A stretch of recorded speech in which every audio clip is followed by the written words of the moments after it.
মেয়েরা আজকে আমরা পড়ব দ্য ব্যাঙ্গল সেলার্স কবিতাটি সরোজিনী নাইডুর লেখা। দ্য ব্যাঙ্গল সেলার্স এই কবিতার মধ্যে দিয়ে কবি নারীত্বের বিভিন্ন পর্যায় এবং বিভিন্ন অভিজ্ঞতা উদযাপন করেছেন। চুরির চিত্রকল্প বা ইমেজারির মাধ্যমে বাল্যকাল থেকে একজন নারীর জীবনের বিভিন্ন যাত্রাপথের বিভিন্ন সময় বা পর্যায়ে এখানে বর্ণনা করা হয়েছে। নারীত্বের প্রতিটি পর্যায়ে আনন্দ এবং সুখ প্রতিফলিত করে। নারীদের বিভিন্ন ভূমিকা রয়েছে মানুষের জীবনে, তাদের সারা জীবনের বিভিন্ন অভিজ্ঞতা, যেমন কন্যা থেকে স্ত্রী, কুমারী থেকে মা হওয়া ইত্যাদি প্রত্যেকটা পর্যায়ের মূল্য গুরুত্ব এখানে কবিতায় তুলে ধরা হয়েছে। দেখো, দ্য ব্যাঙ্গল সেলার্স, চুরি বিক্রেতারা। Sarojini Naidu. Bangle sellers are we, আমরা হচ্ছি চুরি বিক্রেতা সেই সব, who bear our shining loads, যারা আমরা বহন করি আমাদের ঝলমলে ভার, টু দ্য টেম্পল ফেয়ার, বিভিন্ন মন্দিরের, টেম্পল মানে হচ্ছে মন্দির, তোমরা জানো, মন্দিরের মেলায় আমরা এই সমস্ত চুরির ভার বহন করি বা ঘুরে বেড়াই ভার বহন করে।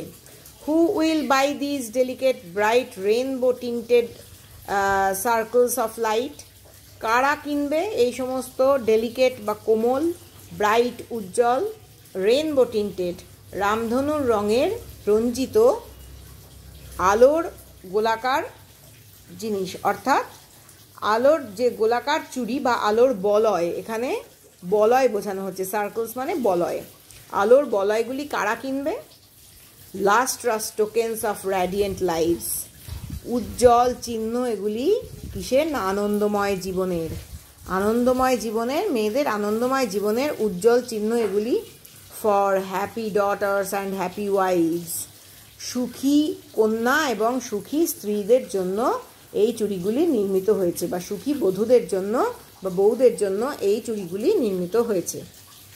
সাম আর meet for a maidens wrist, কিছু চুড়ি অবিবাহিত মেয়েদের কবজির জন্য তৈরি করা হয়েছে বা তাদের পরার জন্য তৈরি করা হয়েছে। Silver and blue as the mountain mist, Sonal এই রূপলি এবং নীল রঙের, ঠিক যেন পাহাড়ি কুয়াশা সেই রকম রঙেরও কিছু চুড়ি রয়েছে। Some are flushed like the birds the dream, কিছু আবার লজ্জায় রাঙা হয়ে উঠেছে ঠিক যেন কুঁড়ি যারা স্বপ্ন দেখছে। On the tranquil bro of A woodland stream, tranquil মানে শান্ত, ব্রো মানে ভুরু, বনের, উডল্যান্ড মানে বন, বনের ছোট নদী, তাকে মানুষ হিসেবে কল্পনা করা হয়েছে, তার শান্ত ভুরুর ওপর তারা যেন স্বপ্ন দেখছে, অর্থাৎ কতগুলি স্বপ্ন বিভোর কুঁড়ির মতো লজ্জা রাঙা যারা ফুটে ওঠে বনভূমিতে প্রবাহিত ছোট শান্ত নদীর ভ্রুতে। Some are a glow with the bloom that cleaves, কিছু কিছু চুড়ি আবার দীপ্ত বা উদ্ভাসিত বা উজ্জ্বল হয়ে উঠেছে। কীরকমভাবে উজ্জ্বল হয়ে উঠেছে? উজ্জ্বল ফুলের মতো ফুটে উঠেছে। ব্লুম দ্যাট ক্লিভস, সেই সমস্ত ফুটে ওঠা, কি ফুটে উঠেছে সেটা এখানে বর্ণনা করা হয়নি। দ্যাট ক্লিভস, যা যুক্ত থাকে to the limpid glory of new born leaves, limpid মানে হচ্ছে স্বচ্ছ নির্মল, গ্লোরি হচ্ছে সৌন্দর্য, অফ নিউ নতুন জন্মানো পাতা, সদ্য গজানো সবুজ পাতার নির্মল সৌন্দর্যের মতো যেগুলো ফুটে উঠেছে। কিছু চুড়ি উদ্ভাসিত হয়ে উঠেছে, সদ্য ফুটে ওঠা, যা যুক্ত থাকে, এই যে ফুটে ওঠার সৌন্দর্য যুক্ত থাকে নির্মল সৌন্দর্যের সঙ্গে, যে নির্মল সৌন্দর্য আমরা নতুন গজানো পাতায় দেখতে পাই।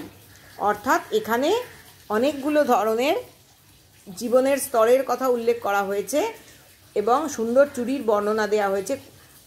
কুমারী মেয়েদের কবজির জন্য যে চুড়ি, সেগুলো পাহাড়ি কুয়াশার মতো রঙিন, হ্যাঁ, এবং লজ্জায় রাঙা হয়ে উঠেছে যে কুঁড়িগুলো যারা স্বপ্ন দেখে এবং স্বপ্ন দেখে ফুটে ওঠে বনের ছোট নদীর শান্ত ভুরুতে, সেই রকম ধরনের দেখতে কিছু চুড়ি।